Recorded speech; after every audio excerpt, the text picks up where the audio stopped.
Vous êtes-vous déjà demandé comment il est possible que Jérusalem, la ville où Jésus-Christ a marché, enseigné et ressuscité, n'est plus une terre chrétienne? Comment se fait-il que le Moyen-Orient, qui était le berceau du christianisme et la maison des premières églises mentionnées dans la Bible, soit devenu une région à prédominance musulmane?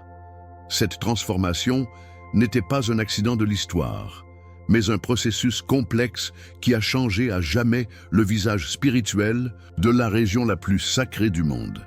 Imaginez un instant les rues d'Antioche, où les disciples du Christ ont été appelés chrétiens pour la première fois, selon Actes 11, 26, résonnant maintenant avec l'appel des muezzins 5 fois par jour. Pensez à Alexandrie, ce grand centre théologique où la doctrine chrétienne a été développée, maintenant dominée par les mosquées au lieu des églises. Ce n'est pas seulement une leçon d'histoire, c'est une révélation sur la façon dont Dieu permet à son peuple de faire face à des preuves extraordinaires et à la façon dont la foi authentique peut survivre même dans les circonstances les plus défavorables. Aujourd'hui, vous découvrirez les secrets derrière cette transformation que peu connaissent. Vous comprendrez pourquoi les communautés chrétiennes qui ont prospéré pendant des siècles se sont progressivement converties à l'islam et comment certains ont réussi à survivre contre toutes les probabilités. Plus important encore, vous apprendrez des leçons profondes sur la fidélité, la persévérance et le vrai sens de suivre le Christ lorsque le monde entier semble être contre vous. Si vous croyez en la puissance transformatrice de la Bible et en Jésus-Christ comme seule façon, n'oubliez pas de vous abonner à la chaîne et d'activer les notifications. Partagez cette vidéo avec vos amis et votre famille, car ce que vous allez apprendre aujourd'hui peut renforcer votre foi de la manière que vous n'avez jamais imaginée. Et dites-moi, dans les commentaires, quel est le facteur le plus décisif dans cette transformation du Moyen-Orient chrétien? Imaginez un instant que vous vous promenez dans les vieilles rues de poudre de Jérusalem au 1er siècle après le Christ. L'air porte toujours l'écho des paroles de Jésus-Christ et vous pouvez presque sentir la présence divine qui a transformé ce lieu en épicentre d'une révolution spirituelle qui changerait le monde pour toujours. C'est ici, dans cette terre sacrée, où la foi chrétienne est née et a prospéré comme une flamme brûlante qui ne pouvait pas être désactivée. Lorsque nous regardons la Bible, en particulier dans Actes 1, 8, Jésus a dit à ses disciples « Mais vous recevrez le pouvoir quand le Saint-Esprit sera venu sur vous, et vous m'atteindrez à Jérusalem, en toute Judée, en Samarie, et même dans la dernière terre. » Ces mots n'étaient pas seulement une promesse, mais une prophétie qui a été accomplie d'une manière extraordinaire. Le Moyen-Orient est devenu le cœur palpitant du christianisme primitif, où chaque pierre, chaque colline portait la marque indélébile de la présence de Dieu. C'était comme si le Créateur lui-même avait choisi cette région pour être le berceau de sa révélation la plus précieuse à l'humanité. La foi qui est née, il y avait non seulement une religion, mais une transformation complète de l'âme humaine. Une expérience qui a touché le plus profond d'être et l'a connecté directement au Tout-Puissant. Maintenant, permettez-moi de vous emmener dans un voyage spirituel à travers les villes qui ont été témoins des premiers pas du christianisme.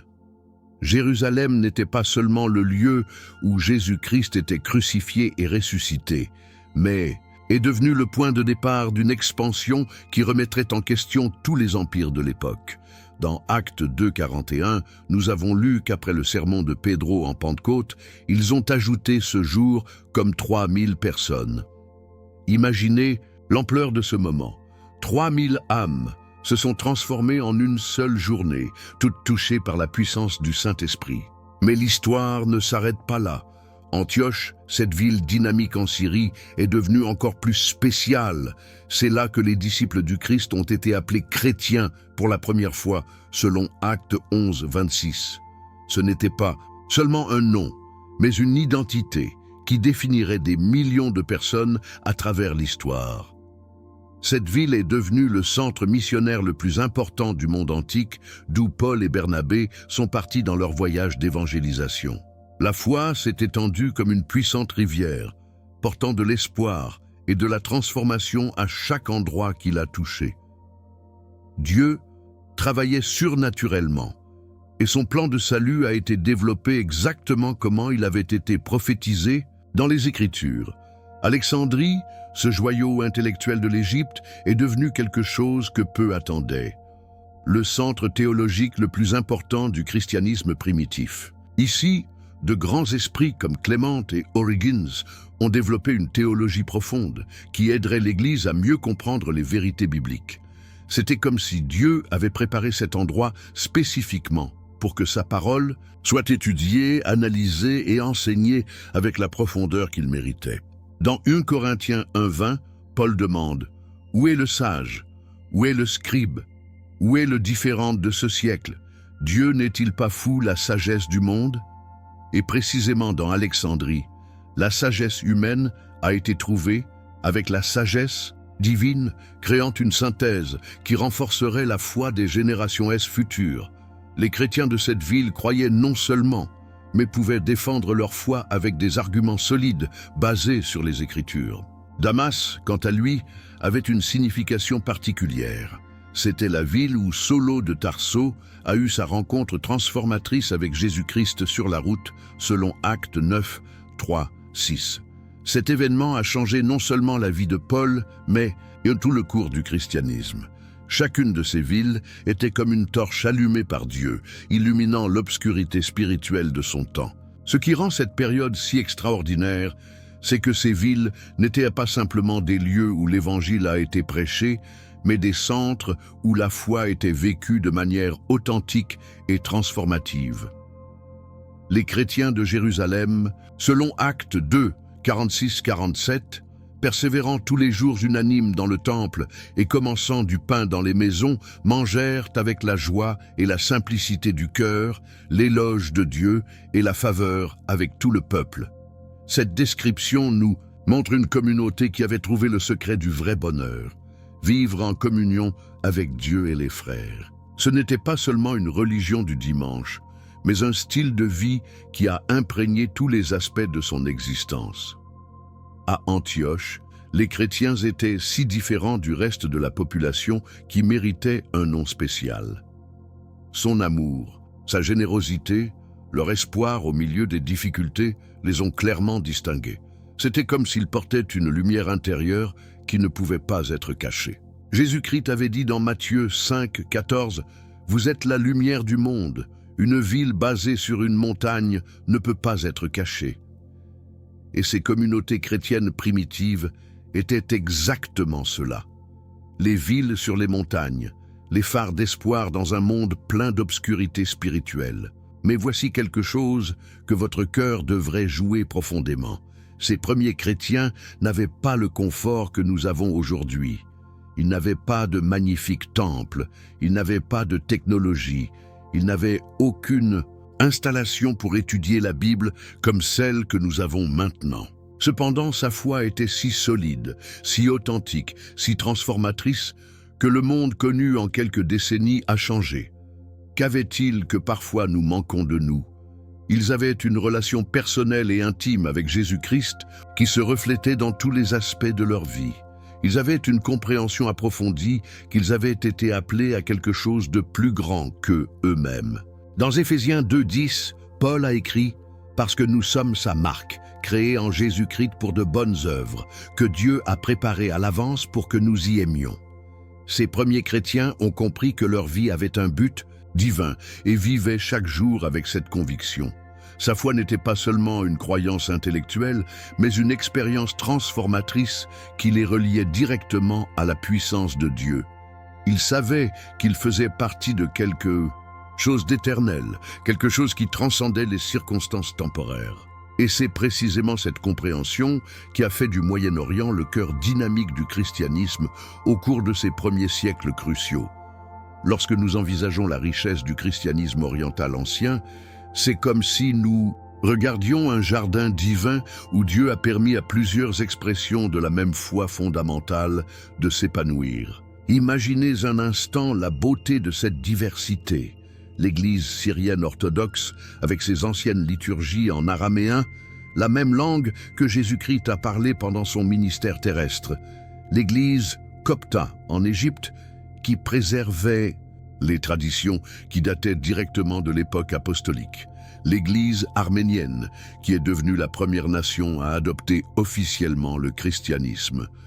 Et l'Église de l'Est en Perse, qui a conduit l'Évangile aux frontières de la Chine. Chacune de ces communautés était comme un bijou précieux dans la couronne du christianisme primitif, reflétant la lumière du Christ d'une manière unique, mais authentique.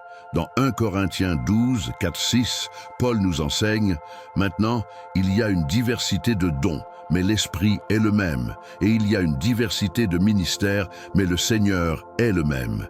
Et il y a une diversité d'opérations, mais Dieu qui fait tout en tous est le même. » Cette diversité n'était pas une division, mais une manifestation de la richesse infinie de Dieu qui peut travailler à travers différentes cultures, langues et traditions pour atteindre toute l'humanité avec son amour. La beauté de cette diversité s'est manifestée en particulier dans la richesse linguistique qui caractérisait le christianisme oriental. Tandis que dans l'Ouest, le latin est devenu progressivement la langue dominante de l'Église, dans les langues sacrées multiples orientales qui portaient des siècles de traditions spirituelles ont prospéré. L'araméen qui a résonné dans les églises syriennes était l'écho même des paroles de Jésus-Christ quand il a enseigné dans les synagogues de Galilée. Lorsque nous écoutons dans Marc 5,41 que Jésus a dit « Talitha Kumi », qui signifie « Fille, je vous le dis, me lève », nous écoutons l'araméen, la même langue que dans ces communautés. La copie, un descendant direct de l'ancienne égyptienne, a porté avec lui la sagesse d'une civilisation millénaire qui avait maintenant rencontré Christ. Dans Actes 8, 27-39, nous lisons sur l'Éthiopien que Philippe a évangélisé et nous pouvons imaginer comment l'Évangile a été étendu par l'Afrique à travers ses routes commerciales et culturelles.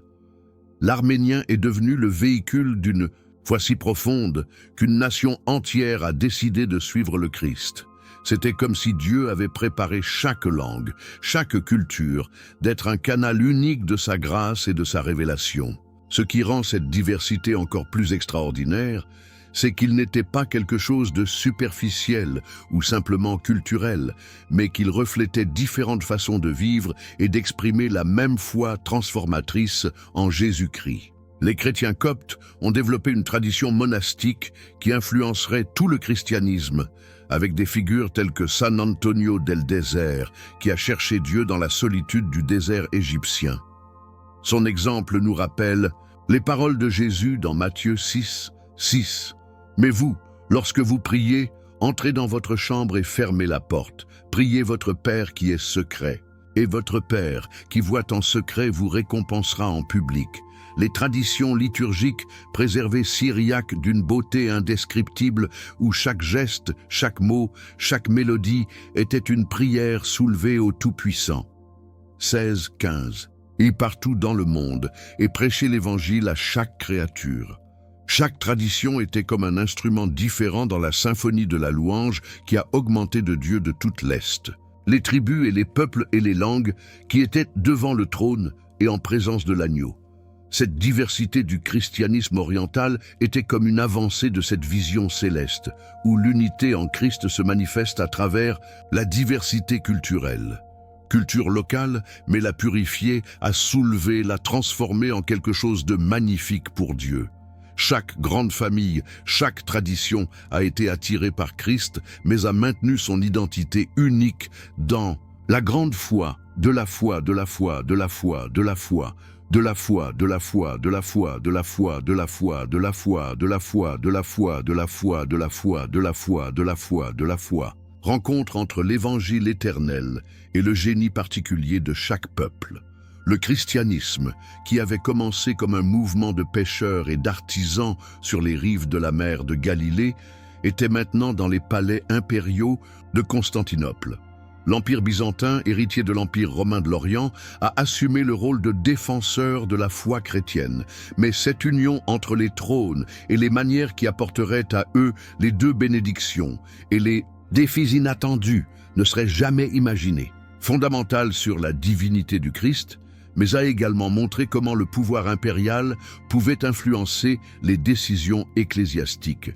Orientaux qui se sentaient marginalisés par un processus dominé par des considérations politiques à la fois comme théologiques.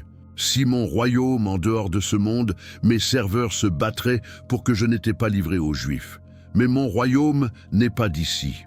Cependant, dans le contexte byzantin, le royaume du Christ et les royaumes de ce monde semblaient être entrelacés de manière de plus en plus complexe. La fusion entre la foi et l'État démontrait d'une manière particulièrement douloureuse dans les relations avec les églises qui n'acceptaient pas les décisions de Chalcédon. Les flics de l'Égypte, les Syriaques, les Arméniens et autres groupes qui étaient des piliers du christianisme oriental depuis des siècles ont été soudainement classés comme hérétiques et soumis à la persécution par le même empire qui a été proclamé défenseur de la foi. C'était une ironie tragique, les chrétiens chassant d'autres chrétiens au nom du Christ. Dans Galates 5,15, Pablo prévient « Mais si vous mordez et vous mangez, regardez que vous ne vous consommez pas non plus. » Cet avertissement deviendrait prophétique dans le contexte des divisions qui sont apparues dans le christianisme oriental. Les églises qui avaient prospéré dans la diversité au cours des premiers siècles ont maintenant été forcées de se contenter d'une orthodoxie définie non seulement par des considérations théologiques, mais aussi par les besoins politiques de l'Empire. Les Coptes, qui avaient préservé les traditions qui sont retournées à l'époque apostolique, ont été marginalisés et persécutés. Les Syriaques, qui parlaient la langue de Jésus, étaient considérés comme suspects. C'était comme si l'unité politique était venue au prix de l'unité spirituelle authentique. Cette expérience du christianisme byzantin nous enseigne des leçons profondes sur les dangers de mélanger le pouvoir spirituel trop intimement avec le pouvoir temporel.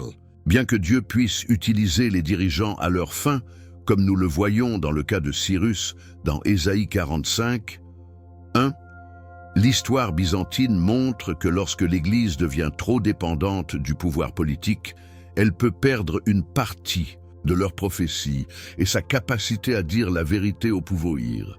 Jésus-Christ a enseigné dans Matthieu 22, 21, « Donnez à César ce qui est de César, et à Dieu ce qui est de Dieu. » Les empereurs byzantins, dans leur zèle pour servir Dieu, confondaient parfois ce qui appartenait à César avec ce qui appartenait à Dieu.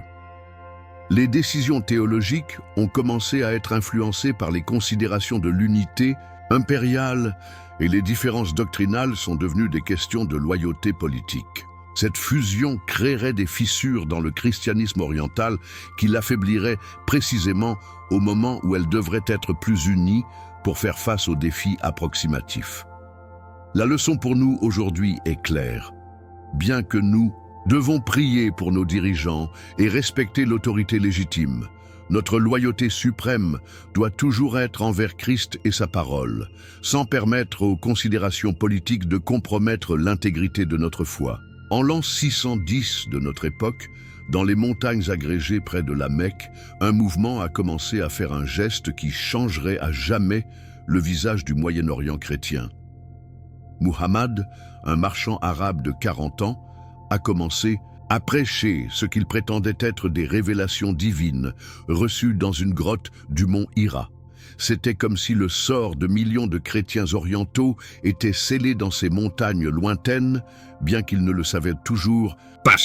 La Bible nous enseigne dans Ecclésiaste 3:1 que tout a son temps et tout ce qui est souhaité sous le ciel a son temps.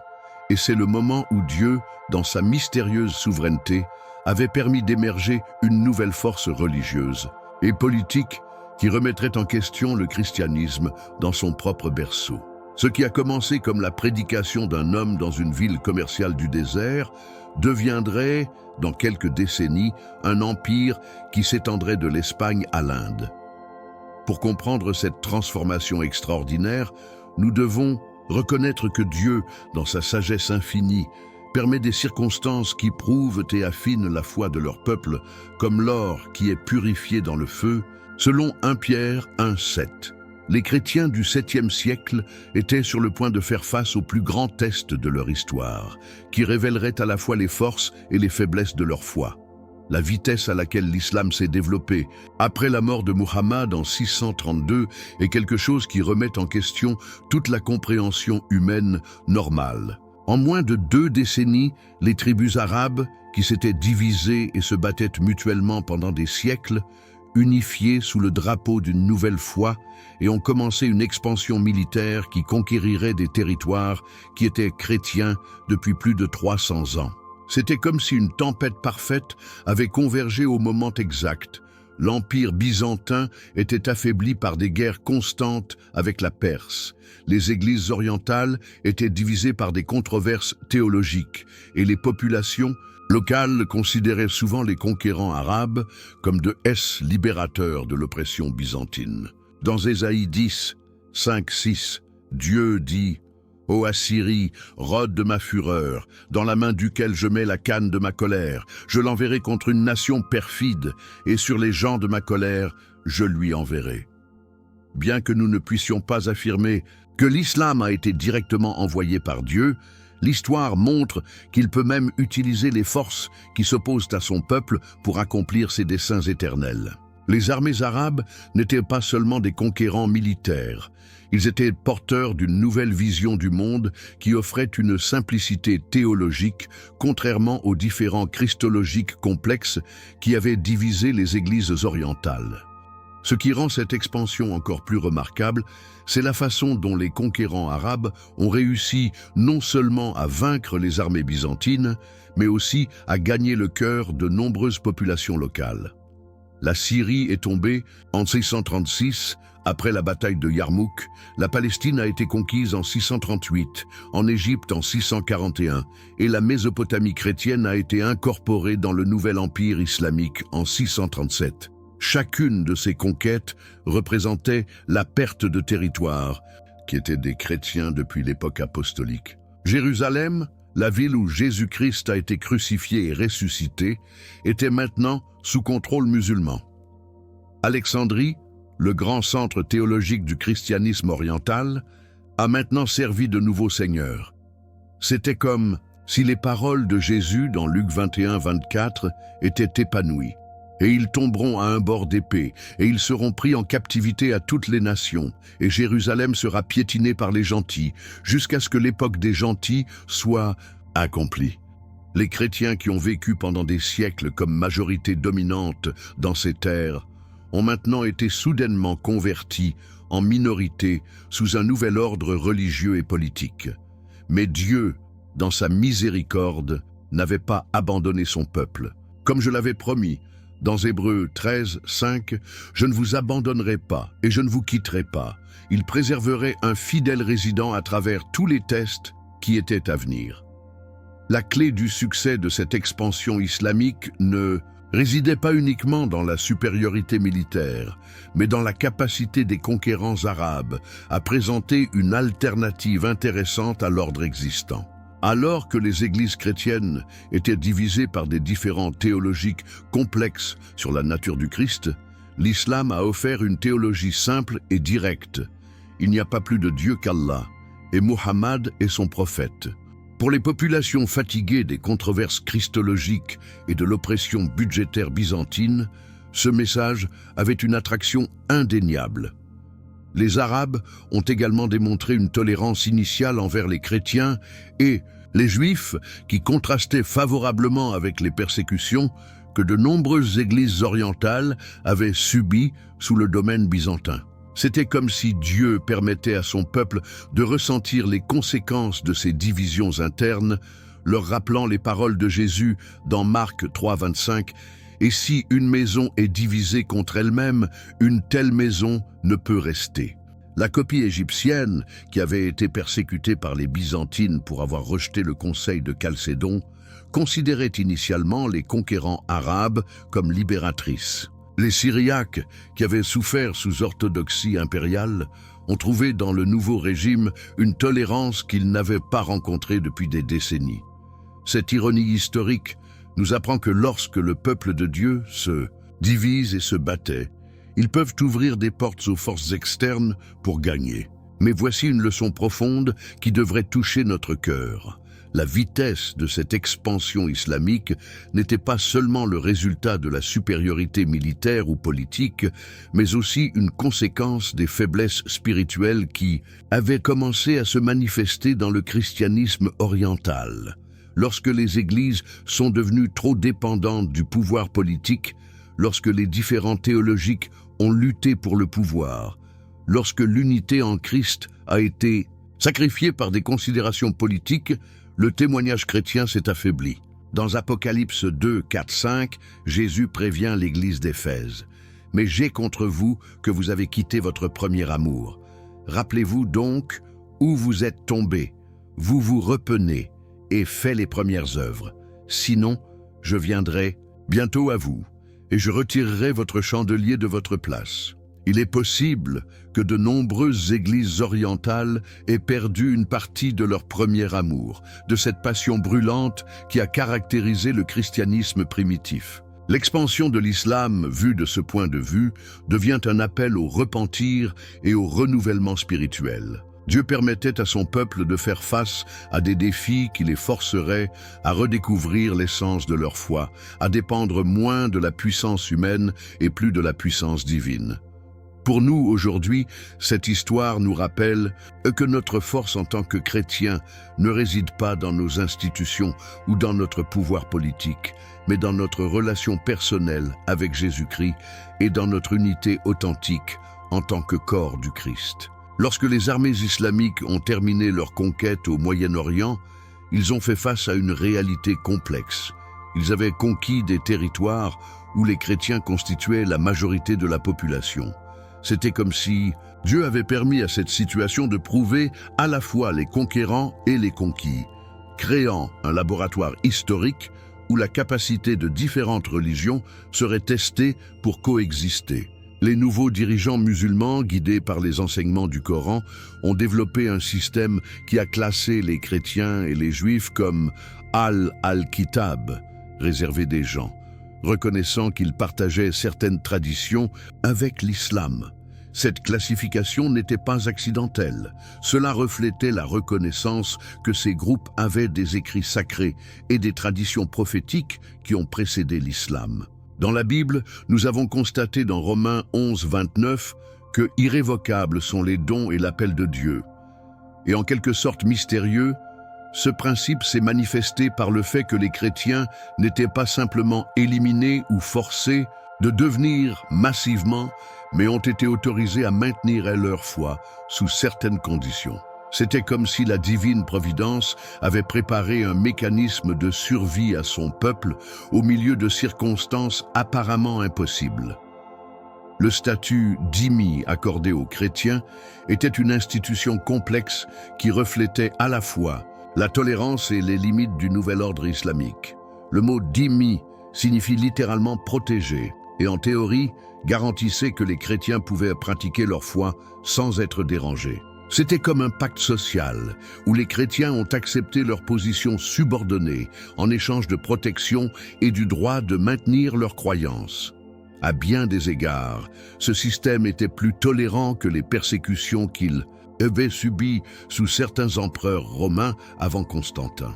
Les chrétiens pouvaient maintenir leurs églises, célébrer leur liturgie, éduquer leurs enfants dans la foi et même garder leurs propres tribunaux pour les affaires de famille et d'héritage. Jésus avait enseigné à Matthieu 5,39 « Mais je vous dis, ne résiste pas à celui qui est mauvais. Avant, à quiconque vous fait mal sur la bonne joue, voyez également l'autre. » D'une manière ou d'une autre, les chrétiens orientaux vivaient littéralement cet enseignement, trouvant des moyens de préserver leur foi tout en s'adaptant aux circonstances qui ne pouvaient pas changer. C'était une leçon pratique sur la façon dont la foi authentique peut survivre et même s'épanouir dans des conditions défavorables, lorsqu'elle est basée sur des principes bibliques solides, au lieu de se soucier de la puissance politique. et les réglementations sur les vêtements qui ont visiblement distingué les chrétiens des musulmans. Mais je suis en train de vaincre le monde. Siècles, ils ont développé une sagesse pratique qui leur a permis de naviguer dans les complexités du nouvel ordre sans compromettre les éléments essentiels de leur foi. 9:22, Paul a écrit « J'ai fait les faibles pour gagner le principe faible. J'ai tout fait pour que de toute façon sauver. » Distraction du pouvoir mondain et dirigeant leur attention sur ce qui compte vraiment. Les médecins et universitaires chrétiens étaient très appréciés dans la société islamique, créant des opportunités de témoignage silencieux grâce à l'excellence professionnelle et au service de compassion. Dans Philippiens 1:12, Paul a écrit dans la prison « Je veux que vous sachiez, frères, que les choses qui m'ont été arrivées sont plutôt abouties à la progression de l'Évangile. » Les chrétiens orientaux découvraient cette même vérité, que Dieu peut même utiliser les circonstances les plus difficiles pour faire avancer leur royaume. Pour nous aujourd'hui, cette histoire est un puissant rappel que notre efficacité en tant que chrétiens ne dépend pas de notre statut social ou politique, mais de notre fidélité au Christ et de notre volonté de le servir en toutes circonstances qu'il permet dans nos vies. La transformation religieuse du Moyen-Orient n'était pas comme un rayon qui tombe soudainement du ciel, mais plutôt comme l'érosion lente mais persistante que l'eau exerce sur la roche au cours des siècles. Imaginez la douleur au cœur d'un vieux copeau de Cristiano qui, après des décennies de vie sous la domination islamique, voit ses petits-enfants se convertir à l'islam pour avoir de meilleures opportunités dans la vie. C'était un processus qui a développé sa famille par famille, génération par génération, décision personnelle par décision personnelle. La Bible nous enseigne, dans Proverbes 27:14, que le dripper continue en temps pluvieux et la femme royale est similaire. Et d'une manière similaire, la pression constante du nouvel ordre social islamique a exercé une influence persistante sur les communautés chrétiennes. Ce n'était pas une persécution violente et ouverte, mais quelque chose de beaucoup plus subtil et, à bien des égards, plus efficace. C'était la pression silencieuse de vouloir appartenir, de vouloir prospérer, de vouloir que les enfants aient un meilleur avenir.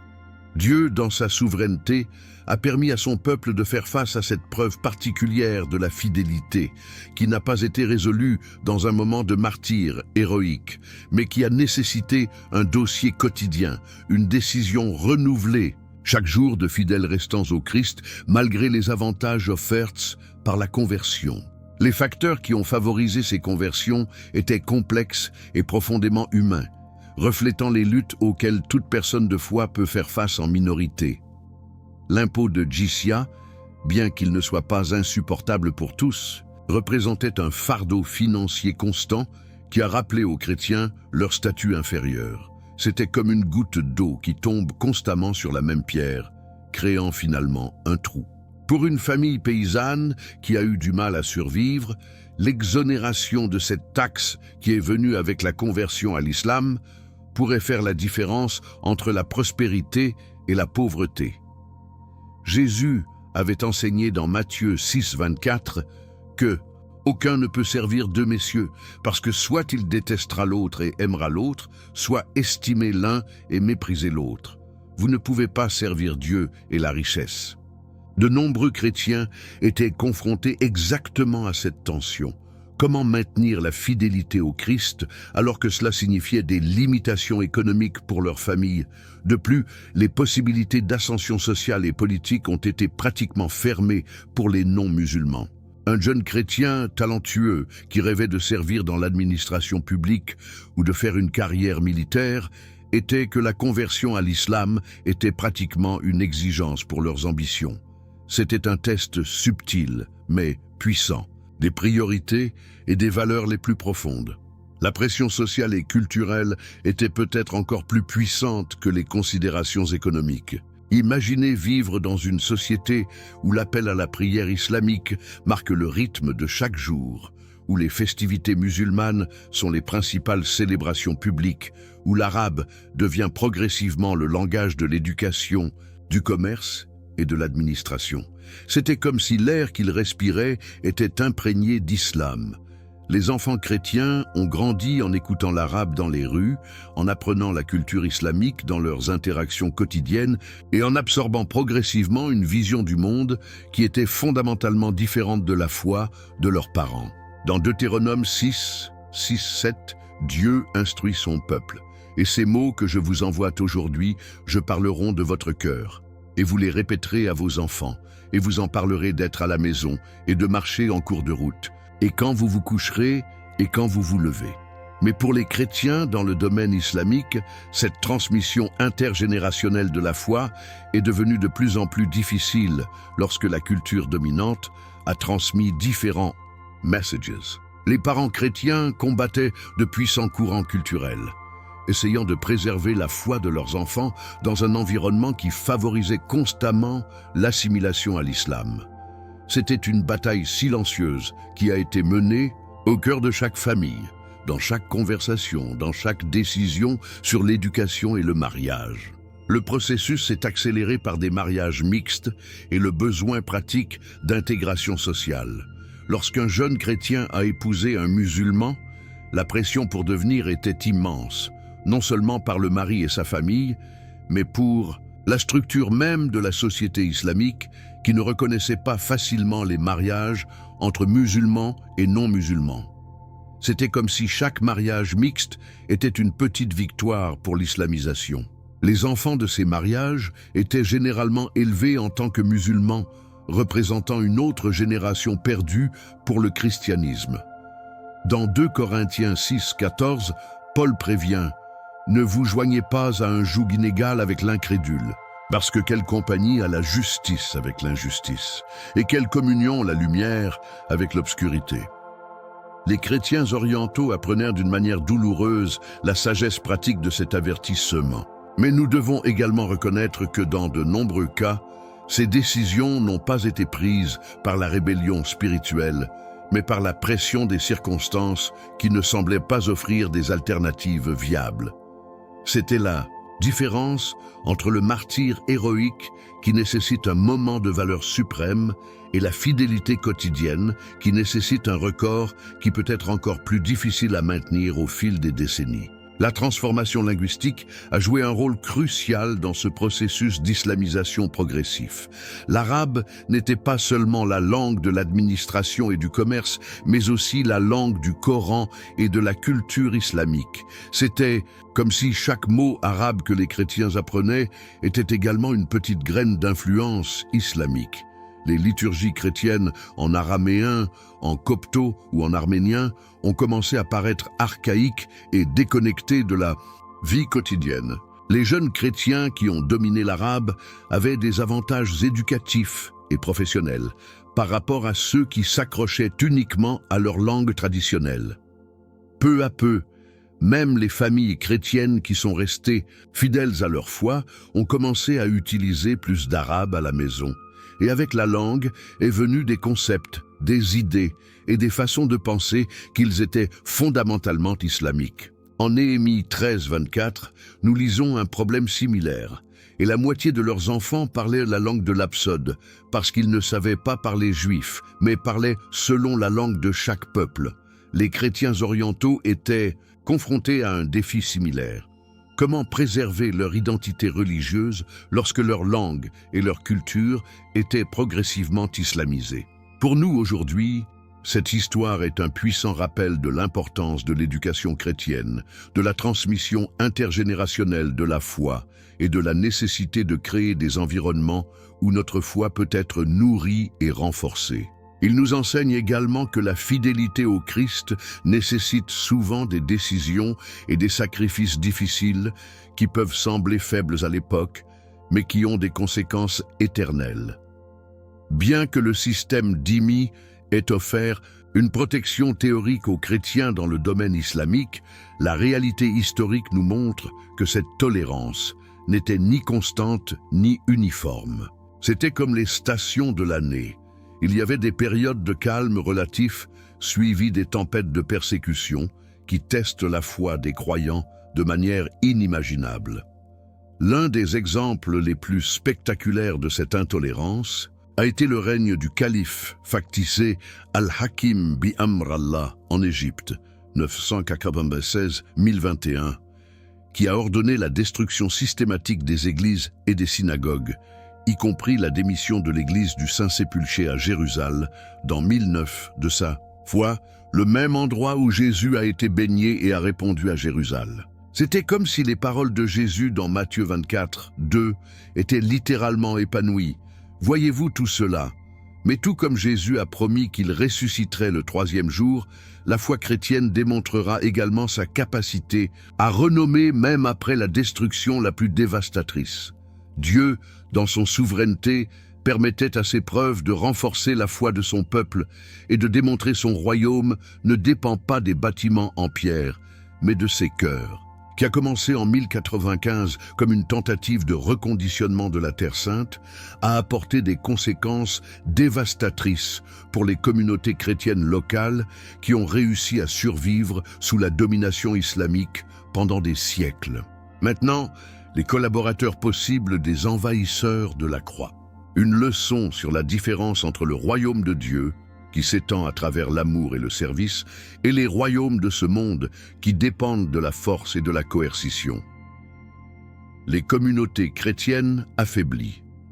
Initialement favorisées, les chrétiens, en particulier les nestoriens, créant de l'espoir que le christianisme pourrait récupérer leur position dans la région. Comme les cieux sont plus élevés que la terre, mes chemins les plus élevés sont également élevés que vos chemins. Les chrétiens de l'Est apprenaient que les chemins de Dieu sont mystérieux et qu'il peut préserver son peuple même à travers des circonstances qui semblent complètement désespérées, alors que les États islamiques deviennent plus orthodoxes et moins tolérants envers la diversité religieuse. Les chrétiens étaient confrontés non seulement à une discrimination légale, mais aussi à une hostilité populaire. Je vous ai choisi dans le monde, c'est pourquoi le monde vous déteste. L'Église. Chaque période de persécution, au lieu d'extinger complètement le christianisme, semblait la purifier et la concentrer, éliminant les chrétiens nominaux et renforçant ceux dont la foi était authentique. Des circonstances extérieures. Du muezzin du minaret de la mosquée nouvellement construite. Le adhan, qui appelle à la prière qui a résonné 5 fois par jour, est devenu le nouveau métronome qui a marqué le rythme de l'existence quotidienne. Où avant les bels chrétiens avaient annoncé les heures canoniques et appelé les fidèles à la prière, maintenant les voix des muezzins se souviennent de toute la population, musulmane et non musulmane, qui vivait dans une société fondamentalement islamique. Dans le psaume 55-17, David a écrit « L'après-midi et demain, et à midi, je prierai et crierai, et il entendra ma voix ». Les chrétiens qui sont restés fidèles à leur foi devaient maintenant maintenir leur propre rythme de prière dans une société qui a marché au rythme d'un calendrier religieux différent. C'était une preuve constante de fidélité, une décision renouvelée chaque jour de maintenir leur identité spirituelle au milieu d'une culture qui les a subtilement invités à s'assimiler. La transformation visuelle du paysage urbain était tout aussi dramatique et symboliquement puissante. Les églises qui avaient dominé l'horizon de villes telles que Damas, Alexandrie et Antioche ont été progressivement éclipsées par les mosquées avec leurs dômes et minarets caractéristiques. De nombreuses églises ont été converties directement en mosquées, comme la grande cathédrale de San Juan Bautista à Damas, qui est devenue la mosquée Omeyyas. C'était comme si l'histoire elle-même était réécrite dans la pierre et le mortier. Chaque dôme qui se leva vers le ciel était une déclaration visuelle selon laquelle cette terre appartenait maintenant à l'islam. Les chrétiens qui ont marché dans les rues de leurs villes ancestraux étaient dans un paysage qui est devenu de plus en plus étrange, où les symboles de leur foi ont été progressivement remplacés par ceux de l'islam. Jésus avait dit dans Jean 14, 2, « Dans la maison de mon Père, il y a beaucoup de logements. » Mais pour les chrétiens orientaux, les demeures terrestres de sa foi étaient transformées ou éliminées. Ce fut une leçon douloureuse sur la différence entre les temples fabriqués par les mains humaines et le temple spirituel qui réside au cœur de chaque croyant. Dans 1 Corinthiens 6, 19, Paul nous rappelle « Ou ignorez-vous que votre corps est le temple du Saint-Esprit ?» Les chrétiens apprenaient que leur vrai temple ne pouvait pas être confisqué ou converti, car il résidait à l'intérieur. L'adoption de l'arabe comme un langage libre et administratif représentait peut-être le changement le plus profond et le plus durable de tous. C'était comme si une civilisation entière changeait la langue, et avec la langue, dans une manière de penser et de voir le monde. L'araméen, qui avait été la langue de Jésus-Christ et des églises syriennes, se retira progressivement dans les monastères et les liturgies. La copie, un descendant direct de l'ancienne égyptienne, est devenue une langue de plus en plus archaïque, préservée uniquement dans des contextes religieux. Le grec, qui avait été la langue de la théologie et de la philosophie chrétienne, a perdu sa prédominance culturelle. C'était comme si les voix des chrétiens orientales étaient réduites au silence, non pas par une interdiction directe, mais par la pression inexorable du besoin pratique. Un jeune chrétien qui voulait prospérer dans les affaires, l'administration ou même dans la vie sociale, devait dominer l'arabe. Et avec les arabes non seulement, mais aussi des concepts, des idées, des moyens de structurer la pensée qui étaient fondamentalement islamiques est venu. Dans Genèse 11, 7, Dieu a confondu les langues dans Babel comme un essai. Mais nous voyons ici comment le changement de langue peut également être un instrument de transformation culturelle. Les chrétiens étaient confrontés au défi de maintenir leur identité spirituelle tout en adoptant les outils linguistiques nécessaires pour survivre dans leur nouvelle réalité. Les institutions sociales qui structuraient la vie quotidienne étaient progressivement islamisées, créant un environnement où les valeurs et les pratiques islamiques deviennent normatives pour toute la société. Les écoles, qui étaient auparavant des centres d'éducation chrétienne, enseignaient maintenant du point de vue islamique. Les tribunaux ont appliqué la loi islamique, charia, non seulement aux musulmans, mais ont également influencé les décisions qui ont affecté les chrétiens. Les marchés fonctionnaient selon les principes commerciaux islamiques, y compris les interdictions sur les intérêts et les réglementations sur certains types de commerce. C'était comme si toute la structure sociale avait été reconfigurée selon un nouveau paradigme religieux. Le calendrier islamique, avec ses festivités et ses observances, est devenu le rythme officiel de la vie publique. Les chrétiens vivaient selon deux calendriers, les islamiques de la vie publique et chrétienne pour leur vie religieuse privée. C'était une existence divisée qui nécessitait une navigation constante entre deux mondes différents. Dans Daniel 1:8, nous lisons que Daniel a proposé dans son cœur de ne pas contaminer par la partie de la nourriture du roi ou par le vin qu'il a bu. Les chrétiens orientaux ont été confrontés chaque jour à des décisions similaires. Comment participer à une société islamique sans compromettre les éléments essentiels de leur foi chrétienne? Mais voici une révélation qui doit profondément toucher notre cœur.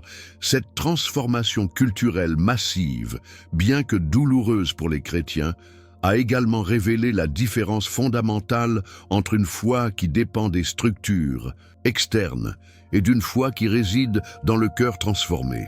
Les chrétiens qui ont survécu spirituellement à cette transformation étaient ceux qui comprenaient que leur identité ne dépendait pas de la domination culturelle du christianisme, mais de leur relation personnelle avec Jésus-Christ. C'était comme si Dieu utilisait ces circonstances pour purifier la foi de son peuple, séparant l'essentiel de l'accident, l'éternel du temporel.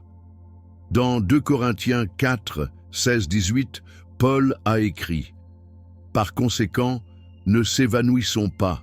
Avant, bien que notre homme extérieur porte, l'intérieur est néanmoins renouvelé de jour en jour, parce que cette légère tribulation momentanée produit en nous un poids de gloire de plus en plus excellente et éternelle. » Les chrétiens orientaux apprenaient à distinguer les choses qui sont vues, structures culturelles et sociales, et celles qui ne sont pas vues, foi, espoir, amour. Cette leçon est profondément pertinente pour nous aujourd'hui. Notre foi ne devrait pas dépendre du fait que nous vivons dans un chrétien, mais que le Christ vit en nous. La véritable force du christianisme ne réside pas dans sa domination culturelle, mais dans sa capacité à transformer les cœurs individuels et à créer des communautés amoureuses authentiques, même dans les environnements les plus hostiles. Après ce voyage extraordinaire à travers l'histoire du christianisme au Moyen-Orient, une vérité devient cristalline. La foi authentique en Jésus-Christ ne dépend pas des structures politiques, de la dominance culturelle ou du pouvoir temporel, mais de cœurs transformés qui restent fidèles, quelles que soient les circonstances. La transformation du Moyen-Orient en musulman nous enseigne que Dieu peut même utiliser les tests les plus graves pour purifier et renforcer son peuple. En tant qu'or raffiné dans le feu, les chrétiens qui ont spirituellement survécu à ces siècles de défis ont émergé avec une foi la plus pure et la plus authentique, plus dépendante du Christ que des avantages du monde. Maintenant, je veux avoir de vos nouvelles. Laquelle de ces leçons historiques a un impact plus profondément sur votre cœur? Comment pouvez-vous appliquer la résistance spirituelle de ces chrétiens orientaux dans votre propre vie de foi? Laissez-moi votre commentaire ci-dessous et partagez votre réflexion avec notre communauté. Si ce contenu renforçait votre foi et vous a aidé à mieux comprendre les chemins mystérieux de Dieu, n'oubliez pas de lui donner comme et de vous abonner à la chaîne afin de ne pas manquer plus de révélations bibliques qui peuvent transformer votre vie spirituelle. Activez les notifications car nous avons un contenu encore plus puissant qui vous attend. Et ne partez pas encore, car dans la prochaine vidéo qui apparaîtra sur votre écran, nous révélerons les 7 types de personnes que Dieu ne peut sauver selon la Bible. Un enseignement qui pourrait complètement changer votre perspective sur le salut éternel. Que Dieu vous bénisse abondamment et que sa paix remplisse votre cœur. Rendez-vous dans la prochaine vidéo. Un câlin en Christ, Marco.